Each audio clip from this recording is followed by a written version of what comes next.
আসসালামু আলাইকুম সুপ্রিয় দর্শক, welcome back to my channel.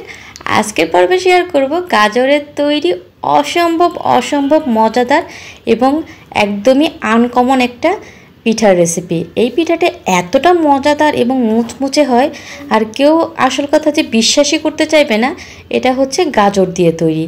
যাই হোক, আর কথা বাড়াবো না, রান্নার মূল পর্বে চলে যাব। এখানে আমি এই পিঠাটা তৈরি করার জন্য 2টা গাজর নিয়েছি। এটাকে খুব ভালো করে উপরের স্কিনটা ফেলে দিয়ে আমি সিদ্ধ করে নিব।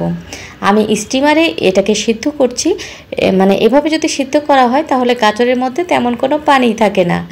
যাই হোক, আমি এটাকে খুব ভালো করে সিদ্ধ করে নিয়েছি। এখন আমি এগুলো একটা প্লেটে নিয়ে নিব। এমনভাবে সিদ্ধ করতে হবে যেন গাজরের মধ্যে খুব বেশি পানি থাকে না। 2টা গাজর দিয়ে কিন্তু অনেকগুলো পিঠা তৈরি করা যাবে। আপনারা চাইলে কিন্তু একটা গাজর দিয়েও পিঠাগুলো তৈরি করতে পারবেন, সেক্ষেত্রে অনেকগুলো পিঠা তৈরি করা যাবে। আমি একটা কাঁটা চামচের সাহায্যে একটু গাজরটাকে ম্যাশড করে নিচ্ছি। আপনারা চাইলে হাতের সাহায্যও করতে পারেন, তবে গরম অবস্থাতে করলে এই গাজরগুলো খুব সহজেই ম্যাশড হয়ে যাবে। যাই হোক, এখন এর মধ্যে আমি দিয়ে দিব, এখানে আমি চিনি, তারপরে গুঁড়ো দুধ আর সুজি একসঙ্গে একটু ব্লেন্ডারে ব্লেন্ড করে নিয়েছিলাম। ওই তো 1 কাপ মতো হবে।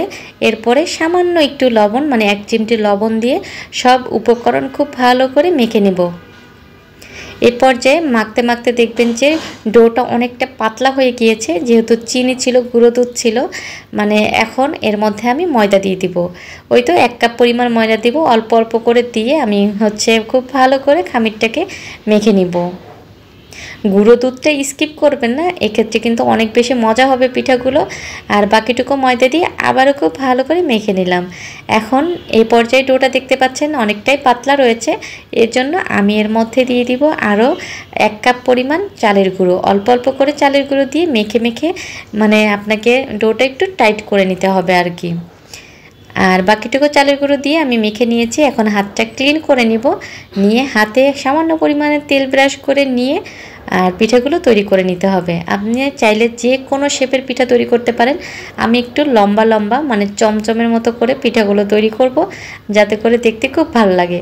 আর কেউ কিন্তু বুঝতেই পারবে না এই পিঠাগুলো গাজর দিয়ে তৈরি।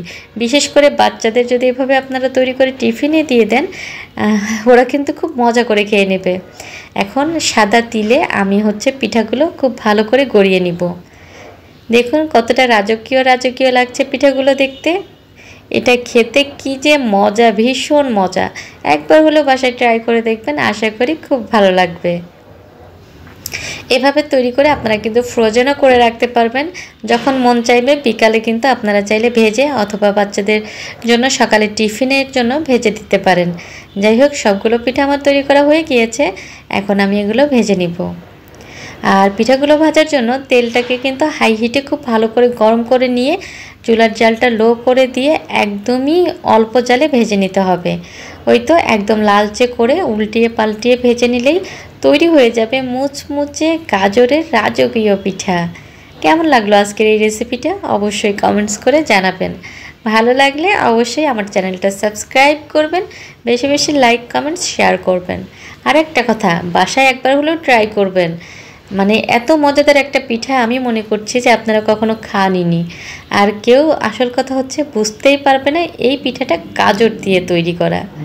যাই হোক, ভিডিওটা আমি আর বেশি বড় করতে চাচ্ছি না। আপনারা দেখতেই পাচ্ছেন একদম আমার পিঠাগুলো অলমোস্ট ডান। এগুলো জাস্ট তুলে নিয়ে তারপরে খাওয়া শুরু করে দিব। আর এই তো আজকের ভিডিওটা এখানেই শেষ করছি। সবাই ভালো থাকবেন, সুস্থ থাকবেন। আর একবার হলেও বাসাতে ট্রাই করে দেখবেন, আশা করি অনেক অনেক ভালো লাগবে। আজকে এ পর্যন্ত। সবাই ভালো থাকবেন, সুস্থ থাকবেন। আল্লাহ হাফেজ, আসসালামু আলাইকুম।